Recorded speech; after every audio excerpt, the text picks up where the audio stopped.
palabra hasta por 5 minutos el diputado Vidal Llerenas Morales, del Grupo Parlamentario de Morena.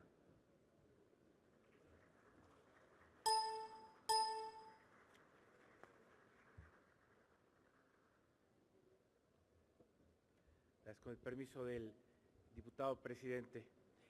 El paquete económico que se va a entregar el día de hoy seguramente, necesariamente, tendrá un recorte importante del gasto público, un recorte del gasto público que se da en un contexto de bajo crecimiento económico. Estamos cerca de una recesión técnica y se da por muchos factores.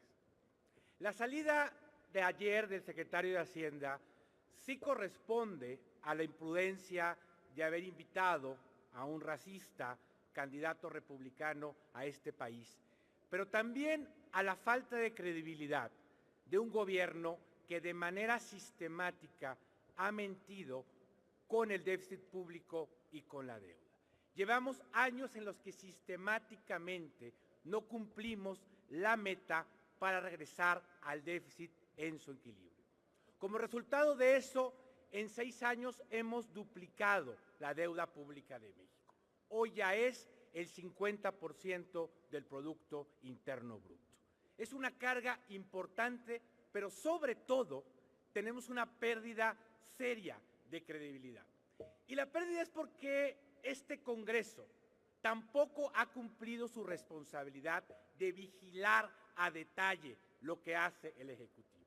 Tanto en el gobierno de Calderón como en el de Peña, sistemáticamente alrededor de 200,000 millones de pesos son asignados de manera adicional por el Ejecutivo y en parte porque nosotros no lo estamos vigilando.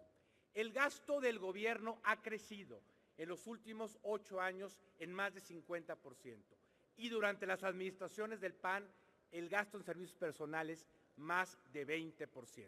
Tenemos un gobierno cada vez más caro que, por ejemplo, este año ya gastó en la Presidencia de la República todo el presupuesto asignado. Tendremos que doblar el presupuesto del presidente para que la oficina funcione. El año pasado también en gasto de comunicación aprobado fue de 2,000 millones y ahora será de casi 7,000.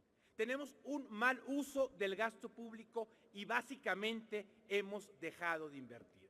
El recorte presupuestal desarrollado este año, el 90% es en programas sociales y en gasto de inversión y solo 10% en el gasto operativo del gobierno. Así de mal hemos administrado el gasto y por eso hoy tenemos deuda y por eso hoy no tenemos crecimiento. Y por eso tenemos una economía que genera empleo de pésima calidad. Las personas que ganan más de 5 salarios mínimos cayeron en los últimos 8 años de ser el 12% de los trabajadores a menos del 6%. Tenemos una crisis económica severa y tenemos que ser responsables de la misma. Y eso implica cambiar cómo vemos la economía y cambiar de modelo económico. Eso es lo que está fallando. Cuando la consultora Standard & Poor's cambia la calificación de la deuda mexicana, no lo hace solamente porque hemos incrementado la deuda de manera desproporcionada.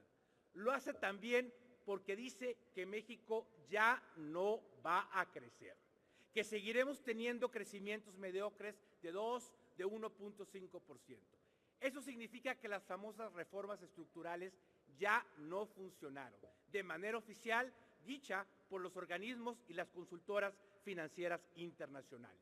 Necesitamos otro modelo de desarrollo. Necesitamos pensar en la política industrial, necesitamos pensar en la inversión pública como motor de crecimiento. Necesitamos retomar la idea del salario mínimo como una alternativa para reducir la desigualdad e impulsar el mercado interno. Esa, por ejemplo, es una promesa de esta Cámara que ni siquiera está siendo discutida. La desigualdad no es algo que se pueda aceptar, es algo que hemos elegido porque tenemos el modelo económico incorrecto.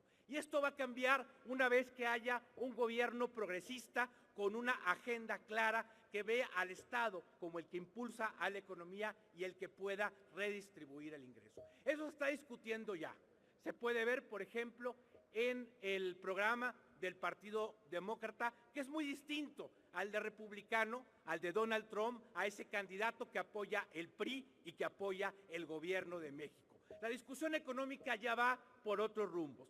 Tiene que ver con un Estado responsable, capaz de asumir la responsabilidad de la desigualdad y la del crecimiento. Y esta Cámara, en esta ocasión, no puede renunciar a esa responsabilidad. No se puede quejar después de que subieron el precio de las gasolinas cuando en este pleno se negó que la minuta del Senado fuera a comisiones para ser discutida. Esta Cámara de Diputados tiene la responsabilidad de que no se siga reduciendo el gasto de inversión ni los programas sociales. Esta Cámara tiene la responsabilidad de que el gobierno sea el que reactive la economía. Aprovechemos la oportunidad que tenemos hoy para cumplir la principal responsabilidad que tenemos como diputados, que es fiscalizar al Ejecutivo, determinar el gasto y hacer que el gobierno sí dé resultados para la gente. Gracias.